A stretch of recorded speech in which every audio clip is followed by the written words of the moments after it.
வேத பயணத்தில் இன்று நான் பார்க்க போவது ஊக்கமான ஜெபம்.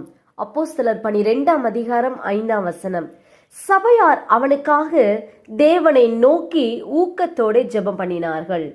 அப்போஸ்தலனாகிய பேதுரு சிறைச்சாலையில் காக்கப்பட்டிருக்கையில் சபையார் அநேகர் பேதுருவுக்காக ஊக்கத்தோட கோடி ஜெபம் பண்ணினதினால் என்ன நடந்தது என்பதை பார்ப்போம்.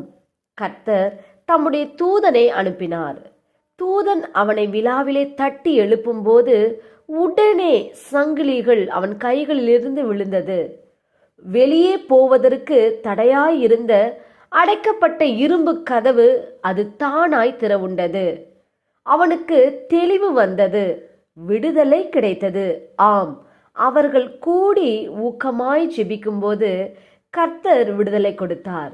நாமும் நமக்காகவும் மற்றவர்களுக்காகவும் பாரத்தோடு ஒரு மனதாய் கூடி ஜெபிக்கும் போது நமக்கும் கர்த்தர் முற்றிலும் விடுதலை கொடுக்க வல்லவராய் இருக்கிறார். நாம் ஜெபிப்போம். அன்பின் பிதாவை, கேட்ட வார்த்தையின்படியே நீர் எங்களுக்கு செய்யப்போற கிருபைக்காய் ஸ்தோத்திரம், இயேசுவின் நாமத்தில் ஆமேன். கர்த்தர் தாம் இந்த வார்த்தைகளை கொண்டு உங்களை ஆசீர்வதிப்பாராக. ஆமேன்.